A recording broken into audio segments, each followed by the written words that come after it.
অবশ্যই আমি আল্লাহ ভালোবাসি তাদেরকে যারা সীসা গলা প্রাচীরের মতো ঐক্যবদ্ধ হয়ে কাতারবদ্ধ হয়ে আল্লাহর জমিনে আল্লাহর দ্বীনকে কায়েমের জন্য চেষ্টা চালায়।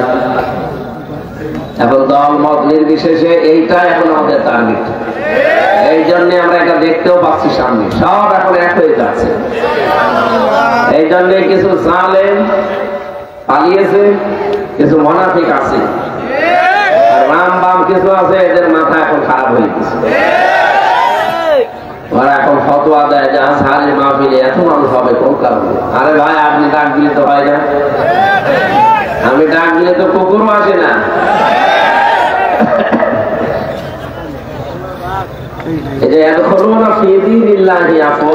দলে দলে মানুষ পালে পালে ইসলামে আসবে, এটা একটা প্রমাণ। জায়গায় 14 লাখ 15 লাখ 20 লাখ মানুষ এক জায়গায় হয়, যদি টাকা দিয়ে আনা লাগে কত কোটি টাকা খরচ আপনি বলেন। ও আজহারের বাবা মা 14 বংশ বিক্রি করলেও তো একটা অনুষ্ঠান হবে না। যে 3টা 4টা অনুষ্ঠান বাংলাদেশে করা হয়েছে, 4টাতে রেকর্ড হয়ে গেছে। আল্লামা সাইদি রহমতুল্লাহ আলাইহি ওই সময় যখন কথা বলতেন তখন তো এরকম মিডিয়া ছিল না, তখন মানুষ হয়তো 8-10 লাখ 20 লাখ। এখন ছাড়িয়ে যাচ্ছে, কারণ আল্লাহ প্রথমটাই দেখিয়েছে যে ইয়াদখুলুনা ফি দীনিল্লাহ আফওয়াজা। দলে দলে মানুষ দেখতে পাবেন আপনি, পালে পালে আসতেছে ইসলামের দিকে। সুতরাং এই দৃশ্যটা দেখে আমাদের এখন মনে প্রাণে একটা আনন্দের সঞ্চার হচ্ছে, বিশ্বাস হচ্ছে আল্লাহ তার কথাটা আমাদের মনে হয় সামনে দেখাবে। অনুরিয়া ফিরাউনা ওয়া হামানা ওয়া জুনুদাহুমা মিনহুম মা কানু ইয়াহজারুন। আল্লাহ বলেন, আমি অনুমাক্কিনা লাহুম ফিল আরদ, জমিনে শাসন ক্ষমতা এই মুসা নবীর অনুসারীদেরকে দিতে চাই এই কারণে, কারণ ফেরাউন তাদেরকে কোণঠাসা করে রেখেছিল। এটা হাজার হাজার বছর আগের কথা। এখন আমরা দেখতে পাই 53 বছরে একটা দলকে বাতিলরা কোণঠাসা করে রেখেছিল। আল্লাহ যেন ঠিক সেই দলটাকে মানন করে, এখানে মনন আছে, নুরিদু আন্না মুন্না, মানন মানে অনুগ্রহ। আল্লাহ বলেন, আমি ইচ্ছা করলাম যে একটা অনুগ্রহ করি। আল্লাযীনা ইসতাদআফু ফিল আরদি, ফিরআউন যাদেরকে জমিনে দুর্বল করে রেখেছিল, আনাজআলাহুম আইম্মাতান, ওই দলকে আমি জমিনের নেতা বানিয়ে দেব। ওয়ানাজআলাহুম ওয়ারিসিন, এবং তাদেরকে জমিনের উত্তরাধিকারী আমি আল্লাহ বানিয়ে দেব। ঠিক খাপের খাপ বাংলাদেশে মিলে যাচ্ছে। এখন যদি বলেন হুজুর আমার পক্ষে বলেন না, আপনার সাথে মেলে না, আমি বলবো আপনার সাথে মিলছে, আমার সাথে মিলছে না। যাদের সাথে মেলে তাদের নাম তো বলি না, এমনি মিলে যায়। এই 53 বছর যাদেরকে বিভিন্ন ধোয়া তুলে, ধোয়া তুলে, কি ধোয়া, পুরা ধোয়া তুলে তাদেরকে আপনি জাতি থেকে আলাদা করে রেখেছিলেন। আমার জন্ম 92 সালে, আর আমার যদি আপনি রাজাকারের তালিকায় নাম দিয়ে দেন, শয়তান হাসবে না? আমার বাবাও হয়েছে কিনা আল্লাহ জানে। এরপর হচ্ছে তালিকা বানিয়েছিলেন, ও তালিকা কি গাজাকেই বানিয়েছে? জামাত শিবিরের নাম মাত্র 37 জন, তারপরও 11 জন মরে গেছে। কয়েকজন ছেলে আছে, আর বাকি থাকে কয়জন? আর যারা তালিকা বানিয়েছে তারা 1060 জন। এই ধোয়াটা এতদিন পর্যন্ত তুলে জনগণকে আপনি কি বুঝিয়েছিলেন? এখন তো নিজের ফতোয়ায় নিজে ধরা খাবে। কয়েকদিন আগে মামলার হাজিরা দিতে গিয়েছিলাম যে আপনাদের পাশের জেলা না চাঁদপুর, ওখানে একজন আল্লাহর ওলি, এই যে ফিটনেস বিহীন বিএনপি, লাইসেন্স বিহীন জামাত বলতো, এক মহিলা বলতো না, ওনারা আমার সামনে দিয়ে নিয়ে যাচ্ছিল। দেখলাম ওনারই ফিটনেস, ওনার লাইসেন্স তো নেই। লাইসেন্স আছে, চেহারা আগে থাকে একটু তেল মেল দিত, এখন তো তেল পাই না, কিরকম লাগতেছে দেখতে। জিজ্ঞাসা করতে গেলাম যে আপা কেমন আছে, কি অবস্থা বানিয়েছে পুরা। ও যা বলতো আল্লাহ উল্টিয়ে ওর ওপরে ঢেলে দিয়েছে। এই দেশে আমার মনে হয় যে যা করেছে পুরাটা তার উপরে ছেড়ে দিচ্ছে। এবার একটা পরিচিত আয়াত বলছে, দেখেন তো আপনাদের সাথে মিলে কিনা। গায়রিল মাগদুব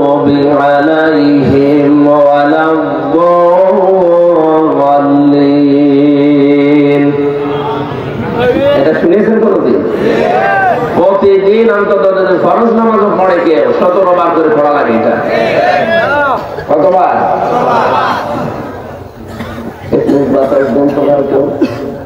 এক মিনিট দেবে এই জায়গায় এমনি গেলে তো এমনি যাওয়ার তো 3 দিন প্রায় হয়ে গেল জ্বরে পড়ে আছে। কি সমস্যা? কি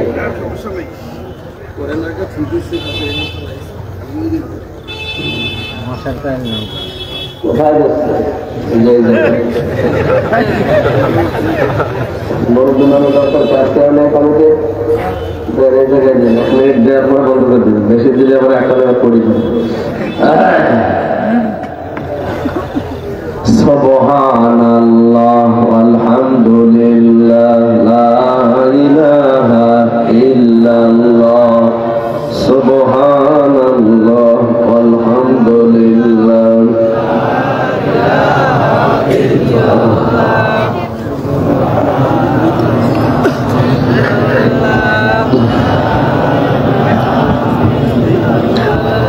লা ইলাহা ইল্লাল্লাহ মুহাম্মাদুর রাসূলুল্লাহ। এই যে গেটে যারা দাঁড়িয়ে আছেন আপনারা কি ওই দলের লোক? কি কোন কারণ ওখানে দাঁড়িয়ে আছেন বলেন? আমরা কি বিবেক আছে না? কত মানুষ বসে আছে দেখতে পাচ্ছেন না? এই যে সুন্দর করে এই জায়গাগুলো বসা যায় না, এখানে দাঁড়িয়ে আছেন কোন কারণে? বসেন। আরে স্বেচ্ছা যাবো কি করেন? কি গেট থেকে সব বের করে দেন, কাউকে দাঁড়াতে দেবেন না, ওখানে সব বলে দেন যে বসে।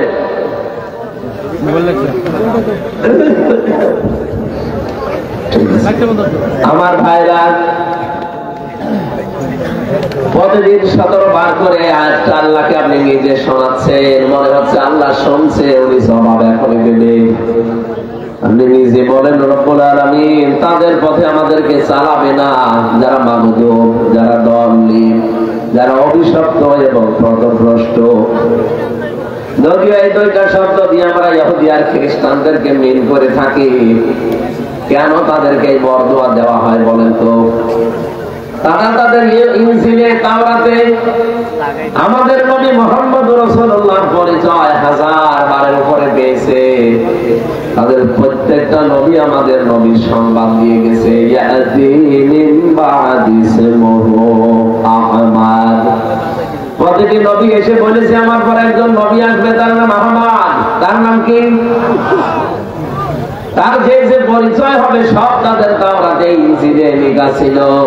এটা জানার পরও ইহুদি আর খ্রিস্টান যারা সত্যটাকে সত্য জানার পরও তারা মানে নাই, হয় হিংসা করে অথবা অহংকার করে। এখান থেকে মুফাসসিরিন ইকরাম মাসলা বের করেছেন, আপনি হাক্কানি তাফসীরে পাবেন। যারা সত্যকে সত্য জানার পরেও মেনে নিতে চায় না, হয় হিংসা করে অথবা অহংকার করে, তারা এক প্রকার ইহুদি অথবা খ্রিস্টান। ওদের উপরে যেমন আল্লাহর লানত, ওরা পথভ্রষ্ট। আমি যদি আজকে সত্যি সত্যকে সত্য জানার পরে শুধু অন্ধ দলীয়করণের জন্য অন্ধ ভক্ত হয়ে সত্যকে না মানতে চান, আপনার নিজের এই বরদোয়া নিজের উপরে ওই ফিটনেসের মতো পড়বে। কথা বলে না কেন? যা যা বলেছিল সব এখন ওর উপরে পড়ছে। আপনি যা যা বলেন প্রতিদিন একবার দুইবার না কতবার বলেন? শুধু ফরজ নামাজ পড়লেও 17 বার বলা লাগে। এই জন্য আমরা এখনই সাবধান হব, আমার বরদোয়া আমার উপরে আল্লাহ ঢেলে না দেয়। বলেন আমিন। আমার ভাইরা, সত্যকে সত্য জানার পরে মেনে নেওয়া লাগবে। এটা যদি আমার মন মেনে নিতে নাও চাই, জোর করে হলেও মানা লাগবে। আমার বাবা মা, আমার দলীয় গরম যারা আছে, দলের লোক, তারা হয়তো মন খারাপ করবে, করুক, আমাকে মেনে নেওয়া লাগবে সত্য। হযরত ইব্রাহিম আলাইহিস সালাম কিন্তু সত্যকে অনুসন্ধান করছিলেন। তারকা দেখে মনে করেন এইটাই আমার রব, চাঁদ দেখে মনে করেন এটা আমার রব, সূর্য দেখে মনে করছিলেন না এটা আমার বড় রব। হাযা আকবার। সর্বশেষ আমার আল্লাহ বলেন না, যেগুলো ডুবে যাচ্ছে একটাও স্থায়ী হচ্ছে না। তিনি জাতির লোককে ডাক দিয়ে বললেন, বারিউম মিম্মা তুশরিকুন। আমি তোমাদের থেকে মুক্ত, যাদেরকে তোমরা শিরিক বানাও, শরীক বানাও। إني وجهت وجهي للذي فطر السماوات والأرض حنيفا وما أنا من المشركين. এই দোয়াটা কত বড় কঠিন দোয়া, আমরা সাই নামাজের দোয়া বানিয়ে চালিয়ে দিচ্ছি, অথচ এটা কত কঠিন কথা আপনি টের পেয়েছেন। অবশ্যই আমার এই চেহারা বলতে শুধু এইটাই না, আমার যত কিছু দুনিয়াতে আছে সব আজকে আমি ধরিয়ে দিলাম।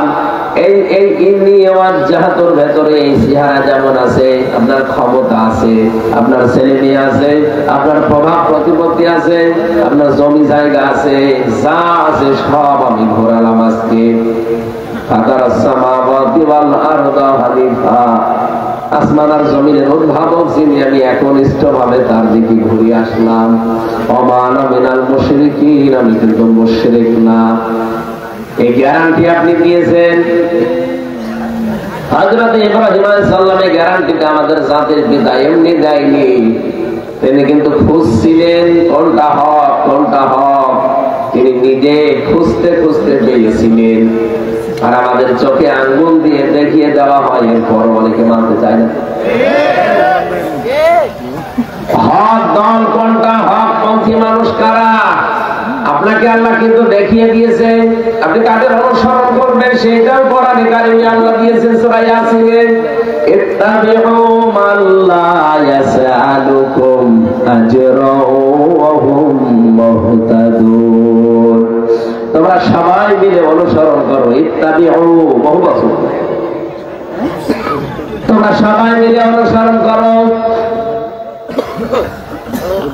যারা তোমাদের কাছে আল্লাহর এই বাণী পৌঁছিয়ে দেয়, কিন্তু উজরত চাই না, পারিশ্রমিক চাই না। 2 নম্বরে তাদের গুণ পাওয়া যাবে অহুম মুহতাদুন, তারা হেদায়েতের উপরে আছে। বাংলাদেশের দিকে তাকান, অনেকে আমরা কোরআনে কারীম প্রচার করতে গিয়ে যারা দড় কষাকষি করি, তার প্রথম অর্থটা আমরা মিলাতে পারলাম না। 2টা গুণই আপনার ভেতরে থাকা লাগবে।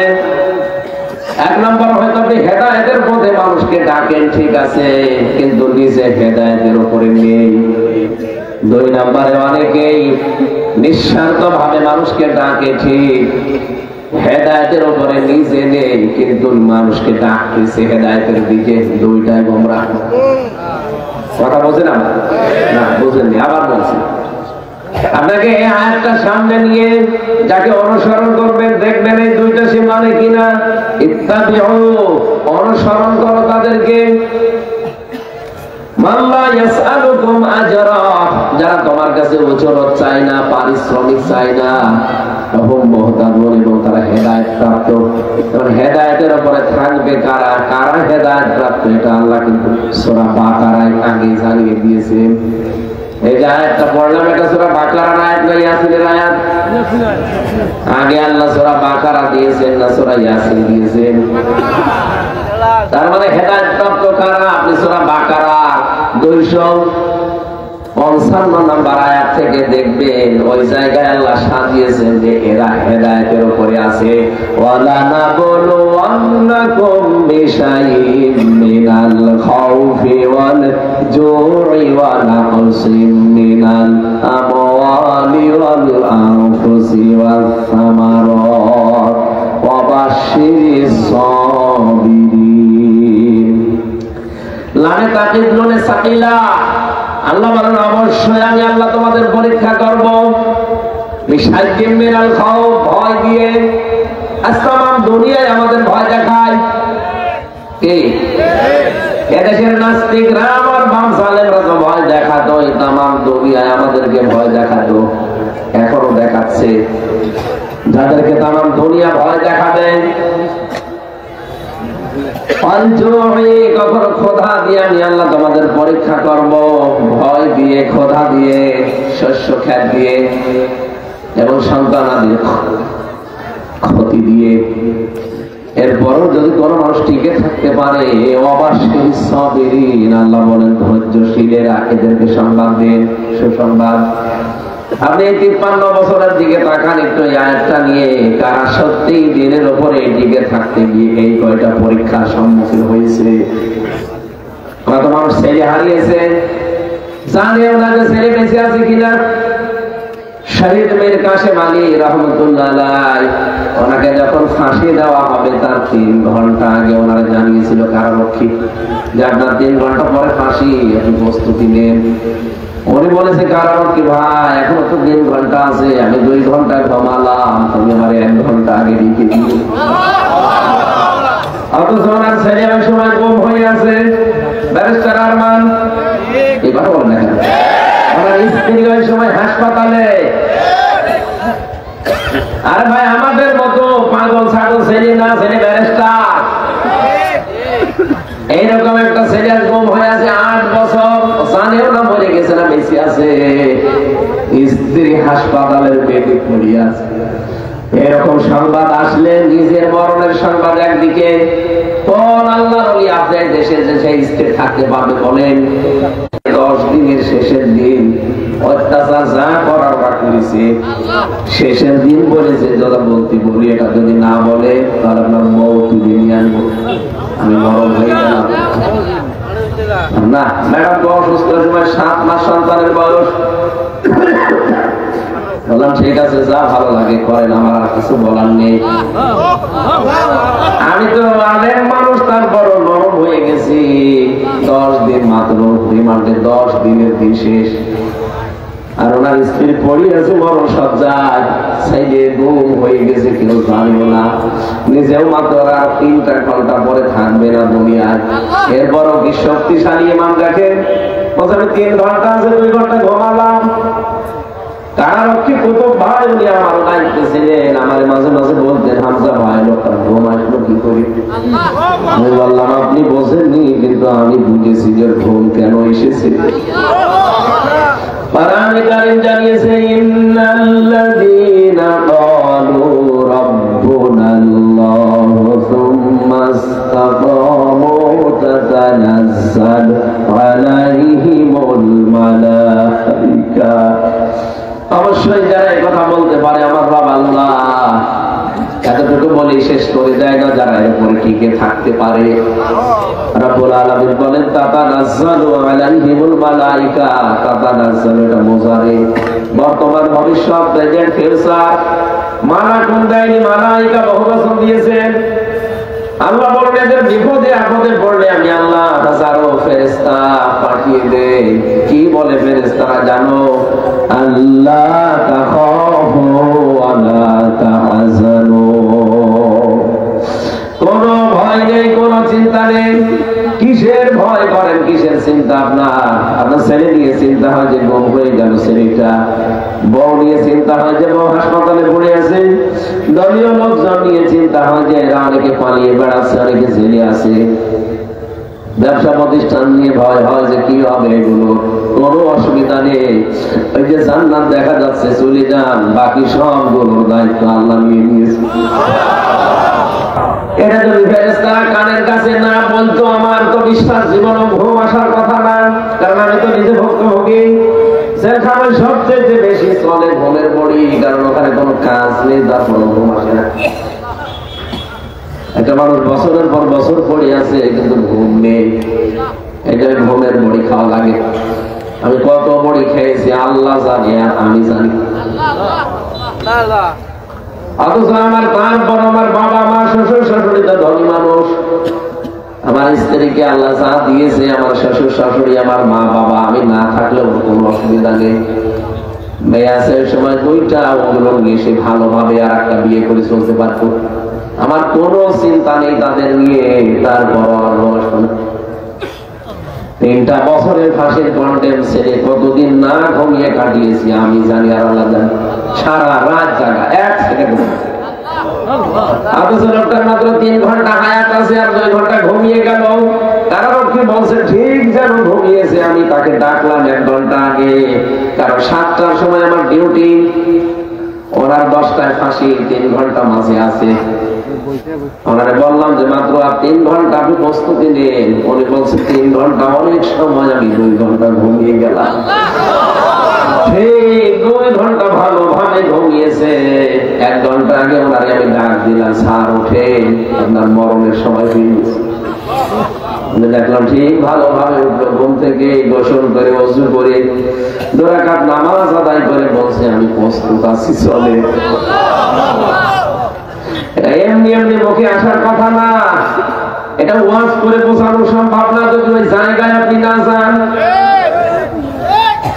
এই আয়াত যে বলছে যে আল্লাহর ফেরেশতা এসে তার কানের কাছে সুসংবাদ দেয় যে কাউকে নিয়ে আপনার চিন্তা নেই, কিসের ভয় আপনার, সবগুলো দায়িত্ব আল্লাহ নিয়েছে।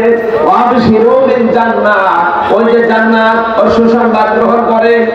আল্লাতি কুনতুম তুআদুন, যার ওয়াদা আল্লাহ করেছে, নাহনু আউলিয়াকুম ফিল হায়াতিদ দুনিয়া, দুনিয়ায় আপনাদের বন্ধু আমরা ছিলাম, ফিল আখিরাহ, আখিরাতেও থাকবো। ওয়ালাকুম ফিহা মা তাশতাহি আনফুসুকুম ওয়ালাকুম ফিহা মা তাদউন, এমন জান্নাতে প্রবেশ করাবো যেখানে যাওয়ার আগে জিনিস পাওয়া যায়। পৃথিবীতে এমন কোন বাগান আছে যে বাগানে প্রবেশ করলে সাবেন তার আগে পাওয়া যাবে? সাবেনের বড় দেরি হবে। আল্লাহ বলেন জান্নাতে এমন ভাবে আমি বানিয়েছি আমার মুমিন বান্দা বান্দীদের জন্য, যাওয়ার আগে পাওয়া যাবে। আপনি সাবেন, মনের ভেতরে শুধু কামনা আসবে, সঙ্গে সঙ্গে সামনে চলে আসবে। কেন এটা জানো? নজলাম মিন গফুরির রহিম, এটা দয়াময় আল্লাহর পক্ষ থেকে একটা বিশাল মেহমানদারি। বলেন সুবহানাল্লাহ। আমি যেটা বসাতে চাচ্ছিলাম এ পর্যন্ত এসে আল্লাহ পাক বলেন এইভাবে যারা বিপদে আপদে পড়ে, ছেলে হারিয়েছে, মেয়ে হারিয়েছে, সম্পদ হারিয়েছে, ব্যবসা প্রতিষ্ঠান হারিয়েছে, সব কিছু হারানোর পরেও যে মানুষগুলো হাসি মুখে, দেখবেন হাসি মুখ তাদের, এত কিছু যে হারিয়ে গেল, আমার তো কিছুই হারায়নি, তারপরও আমার চিন্তায় শেষ নেই। আর ওদের সব হারিয়ে গেল, এরপরেও চেহারার দিকে তাকালে মনে হয় কিছুই হারায়নি, নিশ্চিন্তে বসে আছে। আজকে আমি ইন্টারনেটে কাদের মোল্লা সাহেবের একটা চিঠি পড়ছিলাম। উনি যেদিন ফাঁসি হবে সেদিন ওনার সকালবেলা স্ত্রী দেখতে গেছে, বিকালবেলা, বিকালে ওনার স্ত্রীর নাম, ডাক নাম ছিল পিয়ারি। যে দেখে জেলখানার ওই কন্ডেম সেলের ভেতরে ঠিক উনি চা খাচ্ছে বসে। কি গো তুমি এখন চা খাও? মাগরিবের নামাজ কিছুক্ষণ আগে পড়লাম, আমি আজকে রোজা ছিলাম, রোজা রাখা অবস্থায় আমি ইফতার করে খাবার খেয়ে এখন চা খাচ্ছি, শুনলাম নাকি রাত 10টায়। মানে তো নিজের স্ত্রীর সামনে রাত 10টায় মনে হচ্ছে শ্বশুর বাড়ি যাবে। আপনি যে বলেন মানুষের আকীদা ঠিক নেই, আপনার কি আকীদা আছে আপনি বলেন? এর চাইতে কি আকীদা দেখবেন আপনি? এই জায়গায় দড়ি যখন আসে আপনার আকীদা কোথায় থাকে?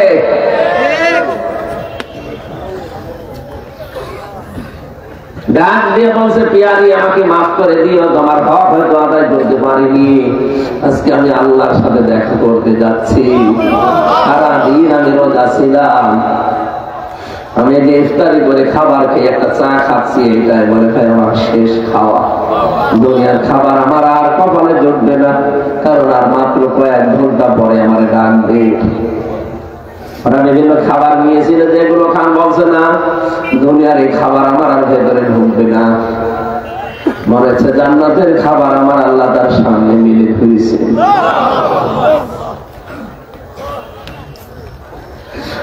কুমিল্লাবাসী,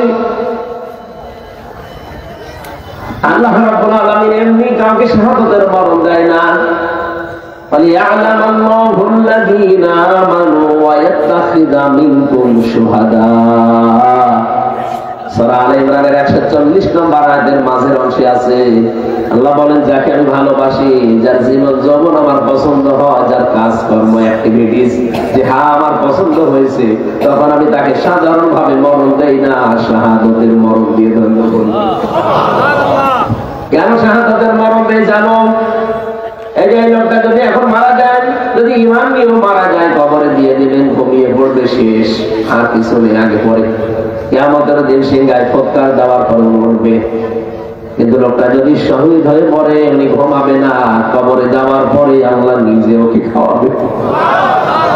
এই জন্য শহীদদের ব্যাপারে এত কড়াকড়ি কথা আল্লাহ কোরআনে দিয়েছেন, যারা শহীদ হয় তাদেরকে মৃত বলা যাবে না।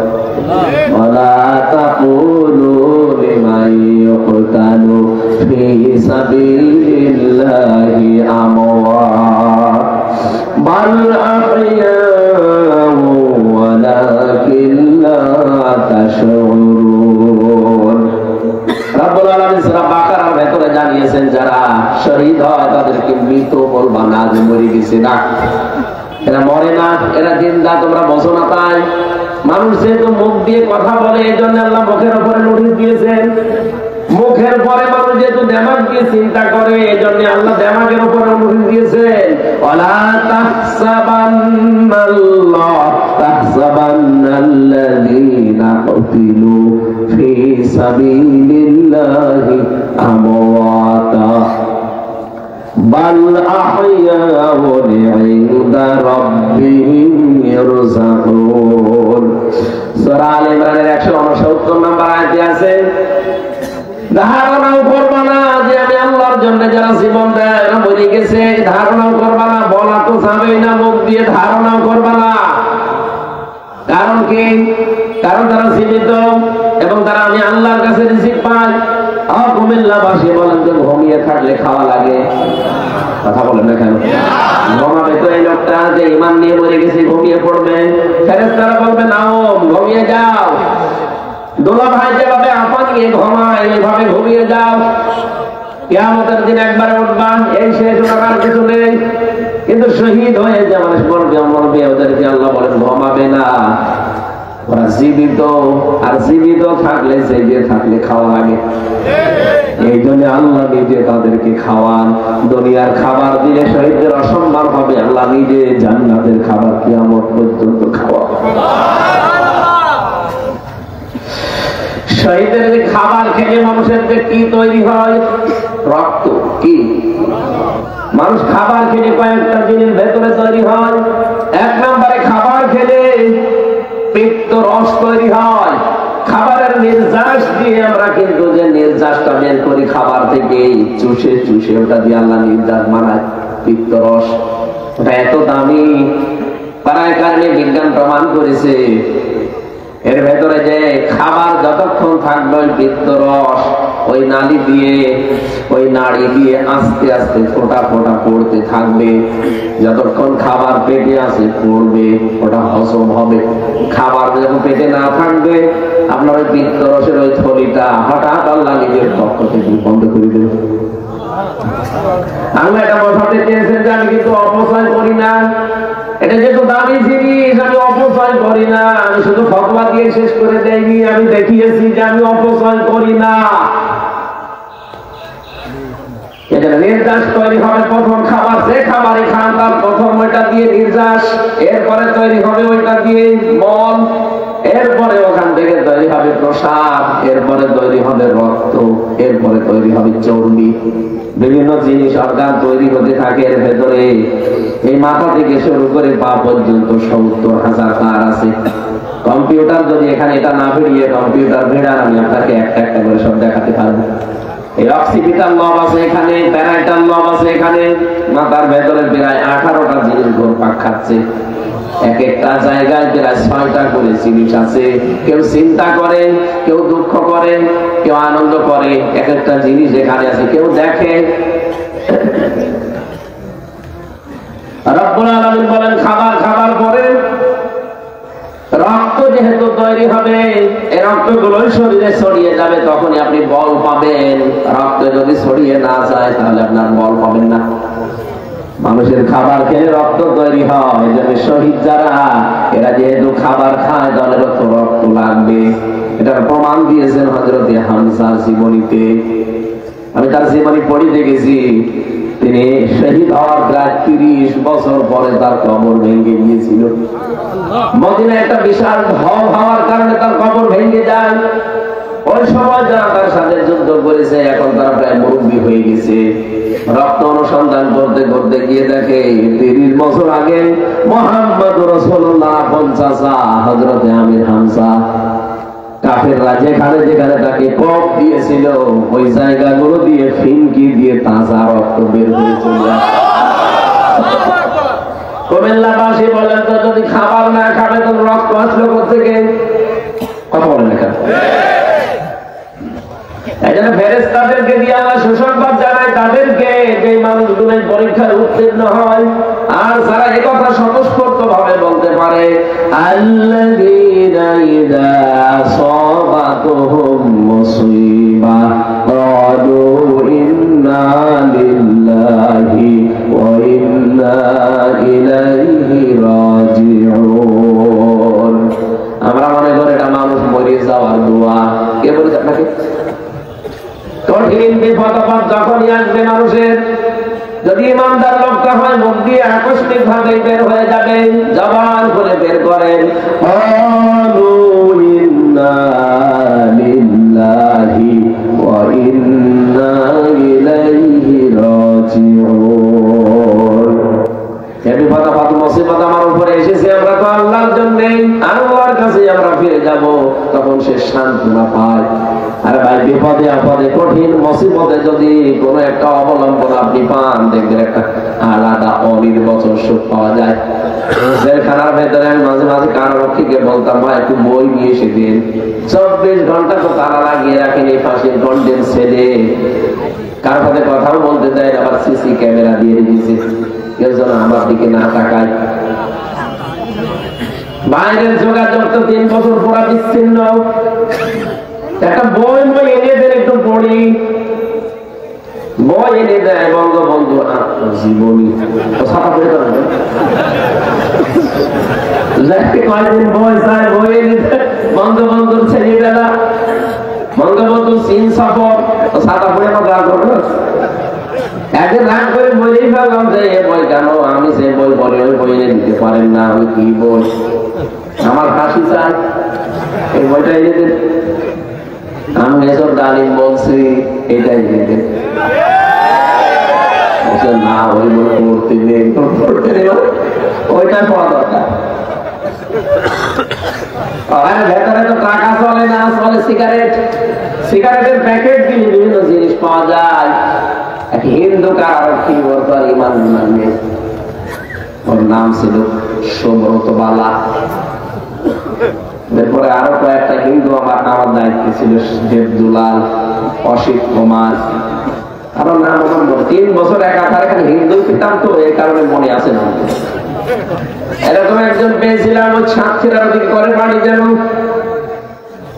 এর তো আর আল্লাহ রাসূল বলে কোন চিন্তা ভাবনা নিল, দুনিয়াকে মজা নিল, এই ঠান্ডায় আছে। পরে একদিন বললাম, শোনে কাছে তো তাকানো যাবে না, সিসি ক্যামেরা আছে, কাজ করে এটিএম আজহারুল ইসলাম আছে ওই যে পাশের বিল্ডিং এ, আপনি ওনার কাছে গিয়ে বলবেন যে আমির হামজা কিছু বই চেয়েছে, যদি বইগুলো দেয় আপনি একটু চুরি করে আমাকে দিয়ে যাবেন, কারণ আমি জানি যে ওনার কাছে বই আছে। পরবর্তীতে উনি বই পাঠিয়েছে আমার চুরি করে, কারাগারে রাত দিন জয়নাল আল গাজালির, বলেছে আমির হামজারে বড়টা ভালো করে পড়তে। আমি একবার 2 বার নাই 3 বছরে প্রায় 7 বারের উপরে বইটা শেষ করেছি। কয়েকটা মহিলার ঘটনা ওখানে লেখা আছে যে তাদের ঈমান কি।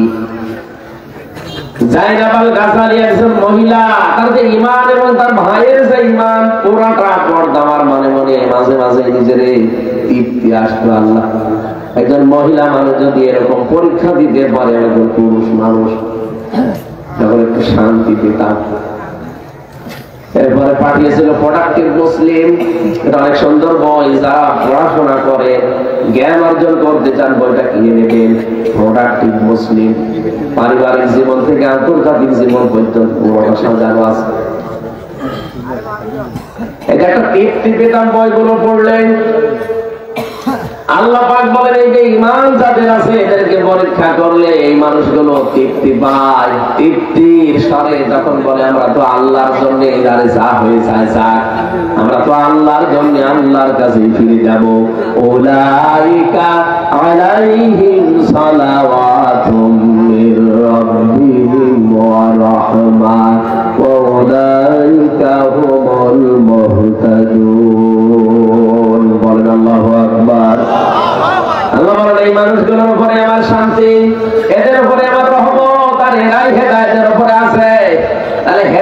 উপরে আছে কারা? যে মানুষগুলোকে পেছনে পরীক্ষাগুলো করা হয়েছে। এই পৃথিবীতে কাদেরকে পরীক্ষা করা হয় আপনি দেখতে পাচ্ছেন?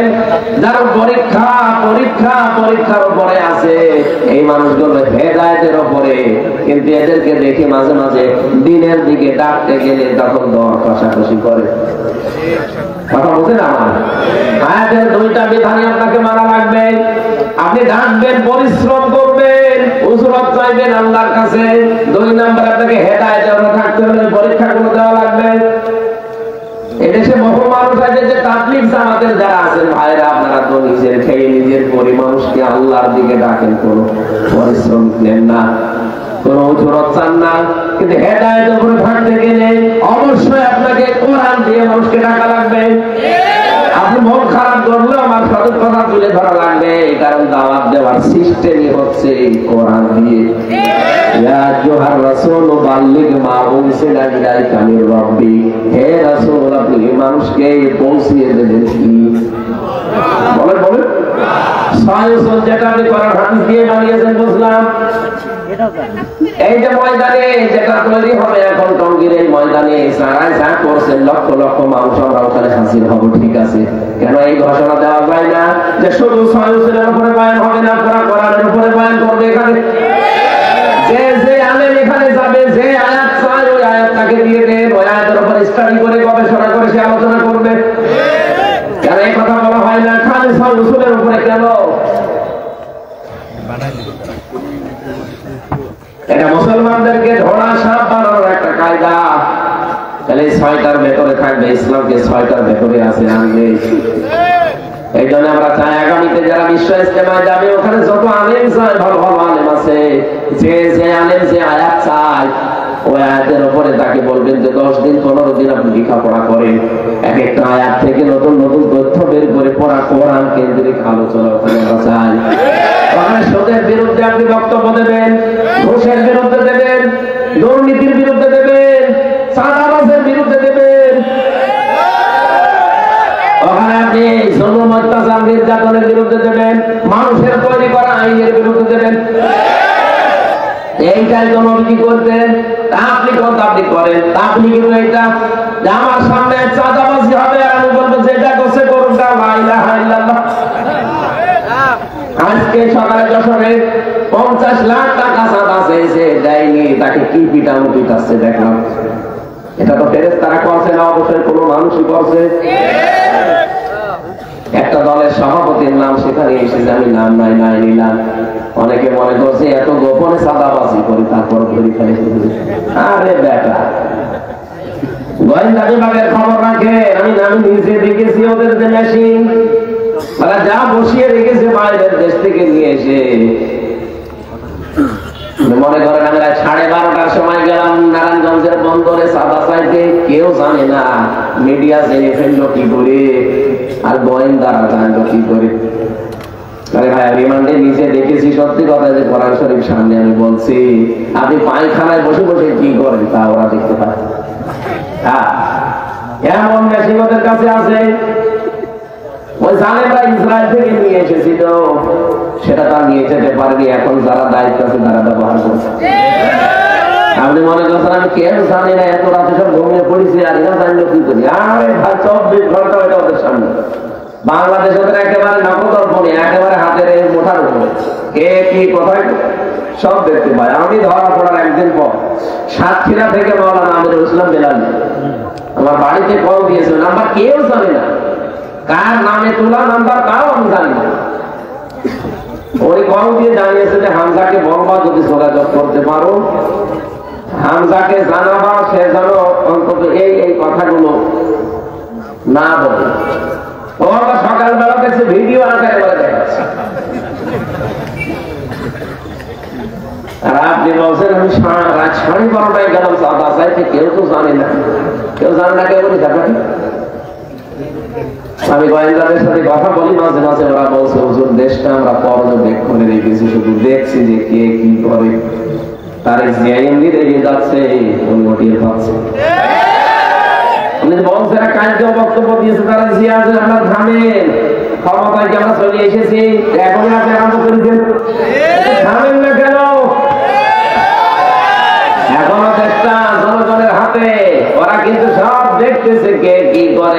আপনি একটু জরিপ চালান। কালকে একজন মহিলার জরিপ দেখলাম, তার কাছে সাংবাদিক জিজ্ঞাসা করছে আপনি কাকে চান? বলছে না যাই চাই, সাদাবাজকে চাই না। অলরেডি আপনি বদনাম করে ফেলেছেন নিজের। আমি বলেন না বাবা শাহজালাল, মোদের কাছে কুত্তা বিড়াল সব হালাল।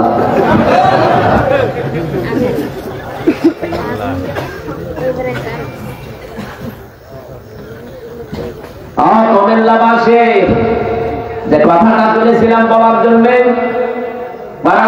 আজকে এই ময়দান থেকে এমন এমন মেসেজ আজকে কোরআন থেকে 14টা কর্মসূচি এমন ভাবে আমরা তুলে ধরতে চাই, যারা দায়িত্বে আছে ওরা যেন সঙ্গে আর একটা সুন্দর কল্যাণময় রাষ্ট্র যদি কেউ গঠন করতে চায়, এখান থেকে যেন তারা থিওরি নেয়। মানে থিওরি গুলো আমার বানানো না, আল্লাহ নিজে বানিয়েছেন। তাও 27 বছর নবীকে তার গবেষণাগারে বসিয়ে নিজে শিখিয়েছেন। এখানে সরাসরি শিক্ষককে, ছাত্রকে, নবী মুহাম্মদ রাসূলুল্লাহ সময় লেগেছে 2 দিন 5 দিন না। পিএইচডি করতে, গবেষণা করতে, আমরা দেখি এমফিল করতে সব মিলে মাত্র 5 থেকে 7 বছর লাগে। 2 বছর এমফিলে, 5 বছর পিএইচডি, 7 বছরে একটা বিষয়ের উপরে পুরা নকদর্পণ এসে যায়। অথচ আল্লাহ বলেন আমি 27 বছর নিজে শিক্ষক হয়ে আমার নবীকে শিখিয়েছি। একটা রাষ্ট্র যদি কল্যাণময় করতে হয় এগুলো মাস্ট বি লাগবে। আমরা সেই কোরআন থেকে কথা বলতে চাচ্ছি, চলে যাবেন নাকি? ইন্না হাযাল কুরআনা ইয়াহদি লিল্লাতী হিয়া আকওয়াম। আল্লাহ পাক বলেন অবশ্যই এই কোরআন একটা সঠিক এবং সুন্দর মজবুত হেদায়েতের পথ তোমাদেরকে নির্দেশনা দেয়। ওয়ায়ুবাশশিরুল মুমিনিনা আল্লাযীনা ইয়া'মালুনাস সালিহাতি আন্না লাহুম আজরান কাবীরা। নবী আপনি সুসংবাদ দিতে পারেন ওই মুমিনদেরকে যারা ভালো ভালো কাজ করে দুনিয়ায় উত্তম পুরস্কার আমি আল্লাহ তাদের জন্য রেখে দিয়েছি। বলেন সুবহানাল্লাহ। وأن الذين لا يؤمنون بالآخرة যারা আখিরাতে বিশ্বাসী না, কিয়ামতে জবাব দিতে হবে এই বিশ্বাস যাদের ভেতরে নেই। وأعتدنا لهم عذابا أليما তাদের জন্য যন্ত্রণাদায়ক শাস্তি আল্লাহ রেডি করে দিয়েছেন। আল্লাহ আযাব আন পর্যন্ত শেষ করে দিতে পারতেন, আলিমা দিলেন কেন? এমন আযাবের ধরন আমি আয়াতের তাফসীর অন্য আয়াতের সাথে মিলিয়ে দেখেছি। এত কঠিন আযাব আল্লাহ দেবেন যে চামড়া পুরোটা খসিয়ে ফেলবেন। লাম্মাহাতুল লিল বাশার। আল্লাহ পাক বলেন লা তুবকি ওয়ালা তাজার লাম্মাহাতুল লিল বাশার। এই জাহান্নামে ফেলে দেওয়ার পরে এই মানুষটাকে আস্তেও ছাড়বে না, আবার ছেড়িয়ে দেবে না। যে চামড়া আগে পুরা খসে যাবে। এই পৃথিবীতে যত কঠিন ঘর হোক, আমি রিমান্ডে একটা নিচে যেখানে নিয়ে ওরা নখ তুলে ফেলে মানুষের। আমাকে নিয়ে গিয়েছিল ওখানে 9 দিনের দিন, মেশিন পত্র বের করেছে আমার সামনে রেখে দিয়ে বলছে এগুলো হাতের আর পায়ের নখ তুলি। আমরা কথাবার্তা শুনলে বুঝতাম যে ও মানুষ না পুরাটা জানোয়ার। কথাবার্তার এরকম ধরনে আলাদা। আমি একজন মৌলানা মানুষ, আমার মা মাতালি দিনে গালি দিত, আমি সাধারণ মানুষকে লিখিত। ও জানেন যে হাফেজ, কোরআনের হাফেজ, একজন মাওলানা, একজন মুফতি মানুষ, তারপরও আমার মায়ের নাম ধরে, বাপের নাম ধরে কি গালি গালা। বলেন তো এরকম সাধারণ মানুষ যদি আমার সামনে যারা সাধারণ মানুষকে নিয়ে যেত, কি কান্নার আওয়াজ পেতাম। মাঝে মাঝে দেখতাম যখন হাত পায়ের নখ তুলে নিয়ে আসতো, কি কান্না, কান্না দেখে আমি নিজে একজনকে দেখেছিলাম চট্টগ্রামে বাড়ি, একটা কথা বানিয়ে বলছিলাম নিজের দেখা সব। এই যে হাতের কানু এখান থেকে আস্তে করে ব্লেড দিয়ে কেটে যায়, এরপর একটা মেশিন আছে ওদের কাছে, ওইটা ধরে চামড়া ছোট করে ফেলে, ওই চামড়াটা ধরে টান দেবে আস্তে করে, এগুলো পুরা টাক গোল হয়েছিল। জীবিত মানুষ এতটুকু দিয়ে শেষ করে যদি বলে যান ঠিক আছে আমরা ওষুধ পত্র দেই না, তার উপরে লবণ দিয়ে দেয়। আমার এরকম কঠিন অবস্থা করে নাই, কিন্তু আমার টাঙিয়ে রেখেছিল, মাজায় দড়ি দিয়ে আমার 11 ঘন্টা টাঙিয়ে রেখেছিল। আমার এদিকে চোখ বাঁধা কালো কাপড় দিয়ে, এদিকে পায়ের সাথে ডান্ডা বেড়ি দিয়া, পা হাত আবার পেছনে ডান্ডা বেড়ি দিয়ে বান্ধা, হ্যান্ডকাপ দিয়ে লড়াচড়া করবে, ছাতা কেটে যাবে। আমাদের কত জায়গায় দিয়েছিল আল্লাহ ভালো জানে। 20, 21, 22, 23, 21, 22, 23 পুরা 3টা বছর। ওই সময় দেখেছিলাম যে ওই ছেলেটার চামড়া এখান থেকে, ওর নাম আব্দুল্লাহ, এখান থেকে তুলে আস্তে করে যখন টান দিয়েছে পুরা চামড়া চলে এসেছে, তাও পুরা টানা করবে এইটুকু। এত কষ্ট পাচ্ছিল, এত চিৎকার দিয়ে কাঁদছিল, কিন্তু আওয়াজ তো বাইরে যাবে না, মাটির নিচে। পরবর্তীতে শুনলাম যে শুধু চামড়া তুলে ছেড়ে দেয়, ওর উপরে নাকি লবণ ছিটিয়ে দিয়েছে। লবণ যে মোটা, যেটা ওই মোটা লবণ দিলে কিন্তু অত বেশি যন্ত্রণা হয় না, কিন্তু পাতলা যেটা মিহি লবণ, যেটা মেশিন দিয়ে একেবারে মিহি করে ফেলে, ওই পাতলা লবণটা ছিটিয়ে দিলে দেখবে টক করে পড়বে। কারণ শাস্তির যত ধরন শয়তান সব আগে টেনে নিয়েছে, যে এখানে এখানে মারলে, এখানে এখানে জিনিস দিলে এরা সব চাইতে বেশি কষ্ট পাবে। পা এভাবে ধরে রাখবে একজন, শিকল দিয়ে বেঁধে, আপনি তো লড়াতে পারবেন না, তারপর তো নড়াচড়া করে ধরে শিকল দিয়ে বেঁধে দিলেন, আর সামনে থেকে লোহার মুগুর দিয়ে পিটায়। মুখ বেরিয়ে আসতো রাতের বেলা, পিটাতে পিটাতে অনেক জনের দেখতাম নিচে খালি হয়ে গেছে। আর কত মারা যায়? আমি 8 ঘন্টা একাধারে পিঠে এই পায়ের নিচে পিটান, দেখবেন কিছুক্ষণ পরে আপনার চোখ নষ্ট হয়ে গেছে, চোখে দেখতে পাবেন। এর সাথে এই চোখের একটা কানেকশন আছে। আমি লাব্বা হাতুল্লের বাসারের কথা বলতে যে পর্যন্ত এসেছি, আল্লাহ বলেন এমন এক ঘরে আমি প্রবেশ করাবো, ঢুকতে দেরি আগে চামড়া খুলে পোড়াটা বের হতে দেরি হবে না। ও তো একেবারে এতটুকু চামড়া খুলতে ঝামেলা, পোড়া চামড়া যদি খুলে যায় কেমন লাগবে বিশ্ব বলেন তো? কেন নামালি না, এইটার নামালি না। চামড়া পোড়াটা শেষ, এবার নতুন চামড়া আবার লাগাবে। আল্লাহ পাক বলেন আবার ওইভাবে করবো, পোড়াটা খুলবো, আবার নতুন করে লাগাবো। কেন জানো? যেন শাস্তির তীব্রতা বাড়তেই থাকে। একবার পোড়া চামড়া খুলে আবার যদি লাগানো যায়, ওটা যে কত তীব্র যন্ত্রণা বাড়বে, যার লাগানো সেটাই হবে। সূরা নিসার ভেতরে আল্লাহ আয়াতগুলো দিয়েছেন। রব্বুল আলামিন বলেন, নবীকে আমি নিয়ে গেলাম এই মাসের 27 তারিখে, বহু অত্যাচার জুলুম নির্যাতনের ভেতরে, বিশেষ করে তার চাচাটা মারা গেল, তার স্ত্রী খাদিজাতুল কুবরাকে আমি তুলে নিলাম। 2টা বড় বড় ছায়া তার মাথার উপর থেকে আমি আল্লাহ তুলে নিয়েছি। নবীজি মানুষ তো, এই হিসাবে তিনিও দুর্বল হয়ে পড়লেন। রব্বুল আলামিন তাকে সান্ত্বনার বাণী দিয়ে বললেন, লিনুরিয়াহু মিন আয়াতিনা, আপনাকে আমি নিয়ে আসছি আমার কাছে, আমার নিদর্শন দেখাবো। মেরাজের ঘটনার ভেতরে যে শিক্ষা আছে, আমার ঘটনা বলার উদ্দেশ্য না। ওনাকে নিয়ে গেলেন, আল্লাহ 27টা বছর রাখলেন, বিভিন্ন নিদর্শন দেখালেন, জান্নাত জাহান্নাম, পলসিরাত, হাউজে কাউসার, যত কিছু আছে মিজানের পাল্লা সব দেখিয়েছেন।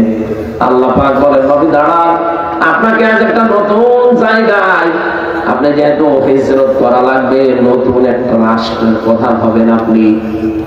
আপনাকে রাষ্ট্র প্রধান হতে হলে 14টা কাজ পরিবার, সমাজ আর রাষ্ট্রে করতে পারলে রাষ্ট্রটা কল্যাণময় রাষ্ট্র হবে। 1 নম্বরে আমি আল্লাহর ইবাদত দিয়ে আপনি আরম্ভ করবেন, কারণ আমি যেহেতু বানিয়েছি সবাইকে, এটা সবাইকে বোঝাবেন।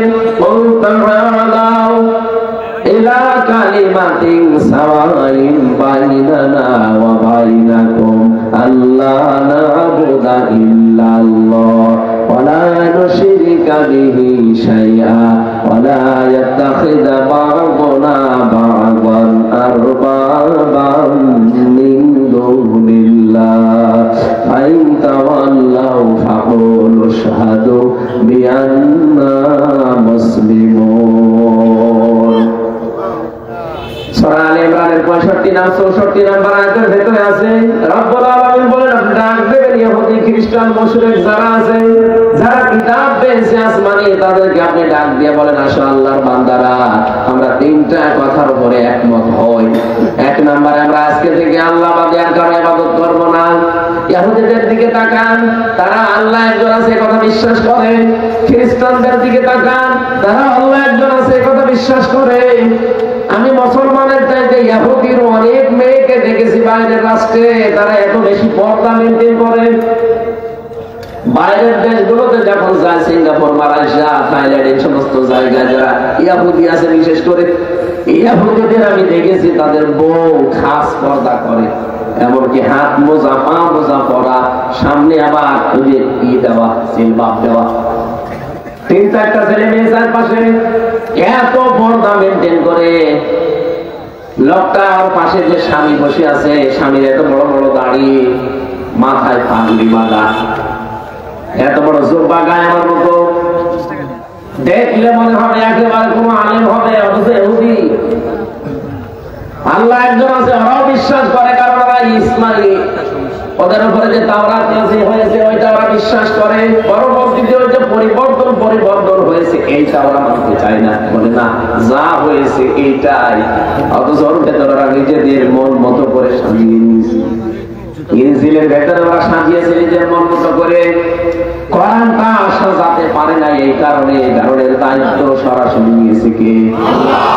রব্বুল আলামিন বলেন, ওদেরকে ডাক দিয়ে বলেন যে আল্লাহ বাদে কারো ইবাদত করা যাবে না, আমরা আল্লাহর সাথে কাউকে শরীক করব না, আল্লাহ বাদে আমরা কাউকে একে অপরকে রব বলে মানব না। যদি এই তিনটা বিষয়ের উপর একমত হতে পারেন তাহলে সাথে নিয়ে কাজ করবেন। যদি এর উপরও তারা মুখ ফিরিয়ে চলে যায় যে না আপনাকে মানি না, ফাইন তাওয়াল্লাহ ফাকুলু শাহাদু বিআন্না মুসলিমুন, আপনি ঘোষণা দেন যে না আমি মুসলমান, তোমাদের সাথে আমি আর নেই। ডক্টর মোহাম্মদ ইউনূস দায়িত্বে যেহেতু আছেন, উনি একজন মুসলমান। কি এই দেশে 18 কোটি মানুষ, আমরা 96% আমরা মুসলিম, বাকি অন্যান্য জাতি আছে মাত্র 4%। সবাইকে আপনি আহ্বান জানান যে মেরাজে এই মাসে, এই সবে মেরাজ, এটা এই মাসে রজব মাস, বিশ্ব নবীকে আল্লাহ 14টা জিনিস শিখিয়েছিলেন। তার প্রথমে আমার আল্লাহ একাত্মবাদ, দাসত্ব, রাব্বুকা আল্লা তা'বুদু ইল্লা ইয়্যাহু ওয়া বিল ওয়ালিদাইনি ইহসানা। রব্বুল আলামিন বলেন, নবী আমি ফয়সালা দিয়ে দিলাম, আমি সিদ্ধান্ত নিয়ে নিয়েছি, আমি রায় দিয়েছি। কসম, মানে রায় দেওয়া, আমি সিদ্ধান্ত নিয়ে ফেলেছি, রায় দিয়েছি। আমি আল্লাহ ছাড়া কারো দাসত্ব করা যাবে না, ইবাদত করা যাবে না, এটা সবাইকে জানিয়ে দেবেন দেশেছে। অবিল ওয়ালিদাইনি ইহসানা, পিতামাতা যাদের আছে তাদের সাথে ভালো ব্যবহার করা লাগবে। ও বাংলার মুসলমানেরা, আল্লাহর আইন মানা এখানে আয়াত অনুযায়ী ফরজ। আল্লাহর আইন মানা কি বলেন তো? আরো জোরে আরেকবার বলেন। মা বাবার আইন মানা কি? না মাঝখানে ও আসি খারাপ করবেন না, আলেম না, তোরা বুঝে পড়া লাগবে। সাধারণ মানুষ বললে না মেনে নিতে, আপনি আলেম না, আরো চিন্তা ভাবনা করতে। এই তো দেখেন তো 23 নম্বর আয়াত সূরা বনী ইসরাঈলের, ওয়াবিল ওয়ালিদাইনি ইহসানা। আল্লাহর আইন মানার আগে আপনি ওয়া পাবেন না, আল্লাহর আইন মানতে হবে কোনো প্রশ্ন ছাড়া। কিন্তু মা বাবার আইন মানা ফরজ না, মা বাবার সেবা করা ফরজ। কথা বুঝতে? মা বাবার সেবা করা কি? মা বাবার আইন মানা। পৃথিবীতে শুধু একজনের আইন মানা ফরজ। আলালাহুল খালকু ওয়াল আমরু, সূরা আরাফের 54 নম্বর আয়াতের মাঝের অংশে আছে, আল্লাহ বলেন সৃষ্টি আমার, আইনও চলবে আমার। ইনিল হুকমু ইল্লা লিল্লাহ, সূরা ইউসুফের 40 নম্বর আয়াতের মাঝের অংশে আছে, আইন চলবে শুধুমাত্র কার? এই জন্য আইন আল্লাহর মানা ফরজ, মা বাবার আইন মানা ফরজ না, তাদের সেবা করা ফরজ। এখান থেকে কি মাসলা পেলেন আপনি? পৃথিবীতে আল্লাহর পরে আমরা জানি যে মা বাবার স্থান, সেই মা বাবার আইন মানা যদি ফরজ না হয়, কোন মহারতি আছে যার আইন মানা লাগবে? এটা আল্লাহর আইন বাদ দিয়ে পৃথিবীতে যারা অন্য কারো আইন প্রতিষ্ঠা করতে চান, আপনি আল্লাহর সাথে শিরক করছেন। আমরা তো এই কথার বিপক্ষে, আপনার সাথে মিল নেই আমার এই কারণে।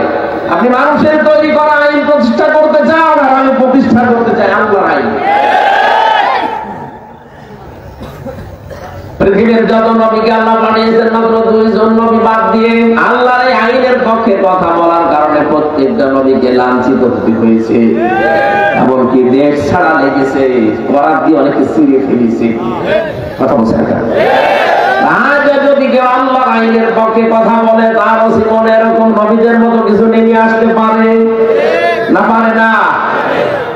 এজন্য আমাদের উচিত হবে এখন থেকে যেহেতু এই দেশটাকে আমরা সুন্দর করে কল্যাণময় রাষ্ট্র হিসাবে গঠন করতে চাই, মাস্ক দিয়ে আমাদের অবশ্যই এই কাজ হবে যে আমরা আল্লাহর আইনের পক্ষে কাজ করব। আল্লাহর আইনের পক্ষে যেতে গেলে যদি ওটা আমার দোলা ভাই হয় হোক, যদি দোলা ভাই না হয় না হোক, কারণ আমি চাই আল্লাহর আইনে দেশে কায়েম হোক। আল্লাহর আইনের বিপক্ষে আছে ওরা যদি আমার বাবাও হয়, বাবাকে আমি মানি না। সিদ্দিক আকবর আবু বকর সিদ্দিক রাদিয়াল্লাহু তাআলা আনহু বদরের যুদ্ধ থেকে বাড়িতে আসলেন, দেখলেন ছেলে এসেছে। হযরত আবু বকরের ছেলে ডাক দিয়ে বলেন, বাবা আমি কিন্তু যুদ্ধে তোমাকে 3 বার পেয়েছিলাম, তোমার কল্লা কেটে ফেলতাম, কিন্তু আমি করি না, তুমি আমার বাবা, এই জন্য। হযরত আবু বকর বলে, সন্তান তুমি ছিলে আবু সাহেবের দলে, আমি ছিলাম মুহাম্মদের দলে, তুমি আমাকে 3 বার পাওয়ার পরও আমাকে কিচ্ছু বললে না বাবা বলে। তাপ করে কথা শোনো, ওই ময়দানে যদি আমি তোমাকে একবার পেতাম, একবারে কল্লা উড়িয়ে দিতাম। এইরকম সময় আমার মনে হয় সামনে কোরআনের জন্য আসতে পারে। আল্লাহ ছাড়া আমরা কারো আইন মানি না।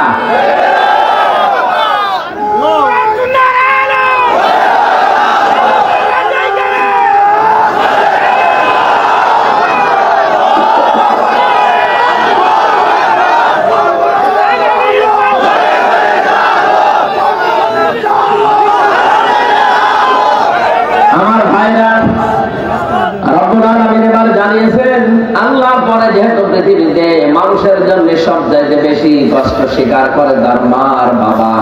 বিজ্ঞান এখন প্রমাণ করছে, আমাকে দুনিয়ায় নিয়ে আসতে গিয়ে, এই পৃথিবীর মুখ দেখাতে গিয়ে আমার মা 57 ইউনিট কষ্ট সহ্য করেছে।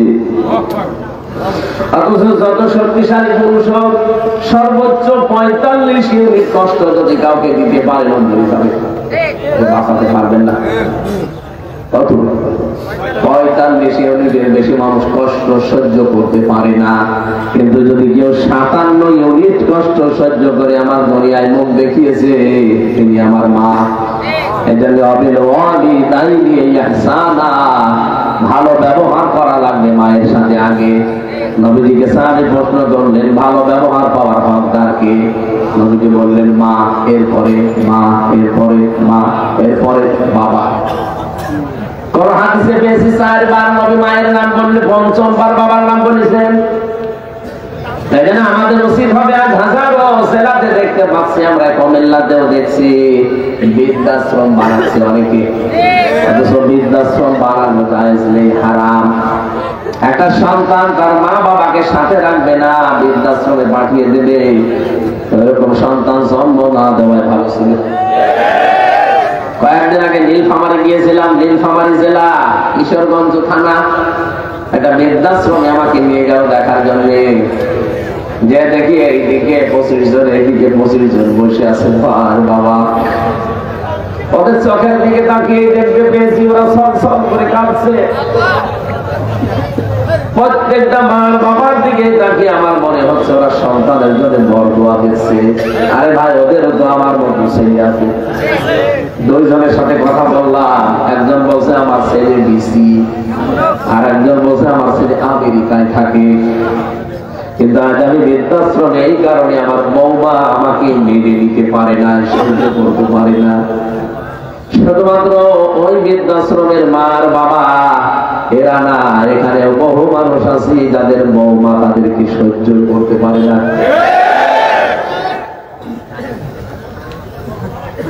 একবার রাঙ্গামাটি জেলায় ছিলাম, জেলে যাওয়ার আগে 19 সালের দিকে রাঙ্গামাটি থেকে আসার সময় লংগদু থানা, ওখান থেকে আসার সময় একবার দেখি এক বৃদ্ধাশ্রমে আমার ঢুকিয়েছে।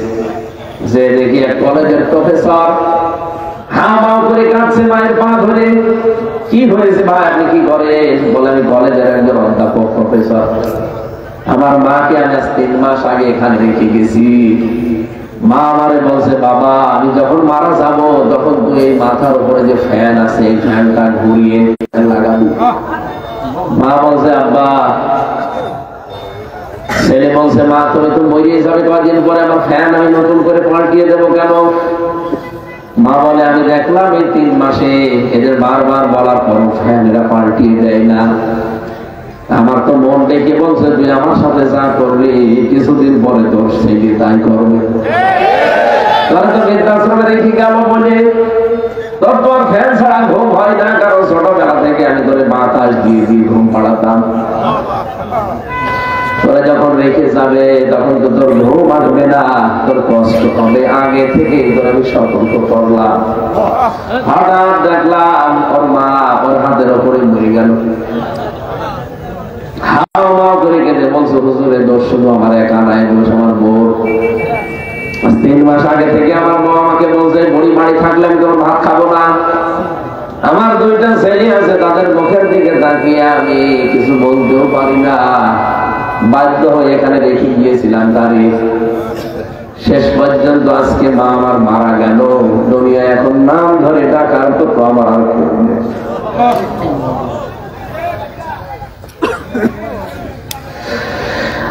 কুমিল্লাবাসী, আমার তো মনে হয় শুধু কলেজের অধ্যাপক না, এখানে আমরা হাজারো সন্তান বসে আছি যাদের কাছে মা বাবা ঠিক ওই রকমই। কথা বলেন, 5টা ছেলে অথচ এক ছেলের বাড়িতেও খাবার হয় না, আলাদা করে রান্না করে লাগাই পড়ি। অথচ এই 5টা ছেলেকে ওই বুড়ির পেটের ভেতরে রাখার জন্য আমার আল্লাহ কিন্তু ভাগ ভাগ করে দেয়নি। 5টাকে সে একা পেটে নিয়েছে। 5টা ছেলে মিলে একটা মাকে রাখতে পারে না। হাজারো সন্তান কিন্তু আমরা ধরা খেয়ে যাবো। আরে ভাই, আল্লাহ নিজের পরে মা বাবার নাম দিয়েছে, উনি আন্দাজে দেয়নি, বুঝে শুনে দিয়েছে। আল্লাহ জানে যে আমার পরে সব চাইতে বেশি কষ্ট করে ওর জন্য ওর মা আর বাবা। 25 বছর 26, 27, 28 বছর পর্যন্ত আমার পেছনে শ্রম দিল এই 2জন। হঠাৎ করে পরের একজন মেয়ে এসে আমার দখল করে নিল। মা বাবা ডিলিট। আমি কি বেশি বললাম? এরকম পরিবার দেশে নেই।